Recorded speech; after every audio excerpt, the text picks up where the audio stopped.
Shalom, shalom, shalom. Igitondo cyiza, igitondo cy'umugisha. Waramutse neza? Imana ishimwe cyane ko yandinze nawe ikaba yakurinze. Tuje muri ka kanya Imana yaduteguriye kitwa waramutse kuri Muhoza TV. Imana ishimwe ko yakurinze. Uyu munsi tugiye kuganira amagambo Imana yaduteguriye. Tugiye kuganira ku bintu bibiri by'ingenzi byagufasha gukura mu mwuka vuba. Amen.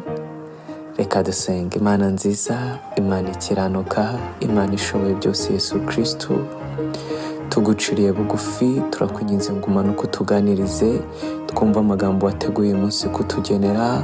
Reka icyubahiro cyari cyo kiganza, uwo wateguye yumva ijambo ryawe nk'uko wabiteguye, kandi umutima wateguye Kristo ashe kwakira amagambo yawe nk'uko wabipanze.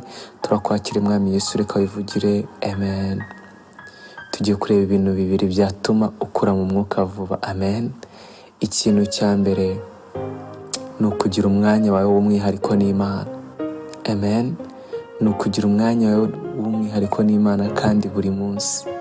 Ntukagire umunsi utaruka utaganiriye n'Imana, udasenze ngo usome ijambo ry'Imana. Mu gusenga uhaganira n'Imana, urayibwira, then nawe wasoma ijambo ikakubwira. Amen. Ibyo bintu ntukawugira umunsi. Niba ushaka gukura mu buryo bw'umwuka, ntihakagire umunsi urenga icyo kintu utagikoze. Reka dusome ijambo ry'Imana wumve.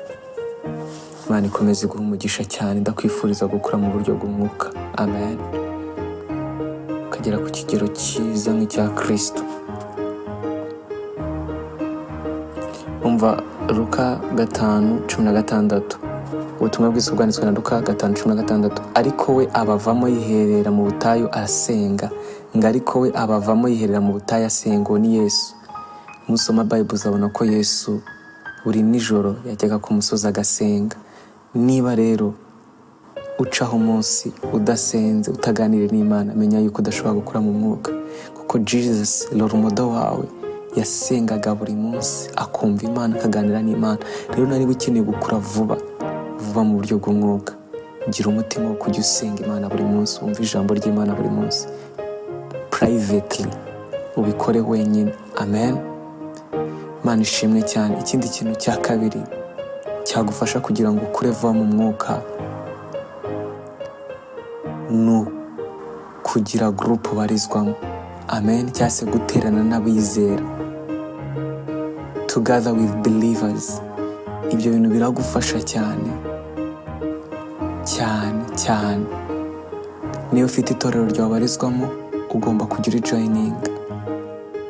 Ubaye udafite aho joininga cyangwa se udafite group ubarizwamo, hasi turahashyira namba za WhatsApp, wabonaho abantu bo kuri Muhoza TV, ubandikire bakwadinge muri group, tujye dusengana, kuko birakenewe cyane kujya muri group. Reka dusome ijambo ry'Imana wumve. Imana iguhe umugisha cyane. Abaheburayo 10:25. Twe kwirengagiza guteranira hamwe nk'uko bamwe bajya babigira, ahubwo duhugurane, kandi uko mubonye urya munsi wegera muba ariko murushaho kugenza gutyo. Reka wumve. Twe kwirengagiza guteranira hamwe nk'uko bamwe bajya babigira. Amen. Imana idutegeka guteranira hamwe.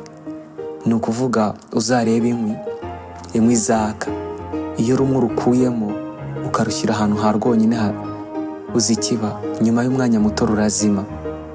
Ariko niyo rwazima, niyo rwuzimye, ukongera ugafata rwa rukwi ruzimye, ukongera ukarusubiza mu nkwi zari ziri kwaka, rurongera rukaka. Ushatse kuvuga iki?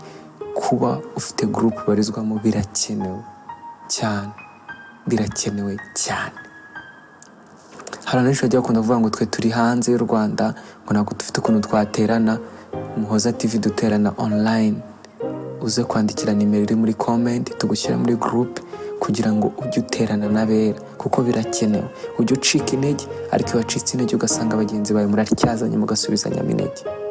Ibyo bintu bibiri urabikeneye mu buzima bwawe kugira ngo ukure mu mwuka. Spend your time with God and don't allow yourself not to gather with people, just with believers. Buri gihe ujye ugira guterana kwera.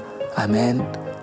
Ujye ugira umunsi wawe private, ugira igihe cyo kugira ngo uganire n'Imana by'umwihariko nk'uko Yesu yabikoraga, ariko ntukirengagize no guterana kwera, kugira igihe uzaba ucitse intege uzasubizwemo intege. Abanyarwanda baravuga ngo ababiri baruta umwe.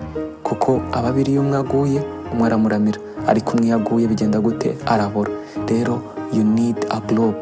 Reka dusenge Imana, ngusabira umugisha kubw'uyu munsi, ngusabira umunezero, kandi ngo Imana ikomeze haze kwifuza kwawe. Aya magambo yandike ku nkingi y'imitima yawe. Mana nziza, Imana ikiranuka, Imana ishoboye byose, Jehova Jil, Jehova El Shaddai, Jehova Sham, uyu muvandimwe ndamukwereka Papa, ngo umurinde, ubane nawe, umwigaragarize, umurikire intambwe z'ibirenze bye, ukomeze umuhe kukumenya birushijeho, umuhe gukura mu mwuka Yesu. Numwemerere ko azamara umunsi ataganiriye nawe Papa, atangira ajya aganira nawe buri munsi, kandi Kristo ukomeze umutoze guterana kwera. Reka imbaraga zawe n'umucyo wawe, igikundiro cyawe, uburinzi bwawe, amahoro yawe bimugumeho mu izina rya Yesu. Uyu munsi umubere umunsi w'ubutsinzi, uyu munsi umubere umunsi w'umunezero, uyu munsi umubere umunsi wo kwakira. Ndamwifuriza ibyiza bivuye mu ijuru Yesu Kristo. Reka umunezeze Kristo wakoze. Amen. Imana iguhe umugisha, Imana ikomeze ibane nawe. Gusa niba utarakora subscribe kandi ukaba ufashwa na Waramutse, my friend, kora subscribe kugira ngo buri gihe Waramutse tuzadushyiraho uzajya uwa mbere kuzireba. Imana iguhe umugisha cyane. Shalom, shalom, ndagukunda.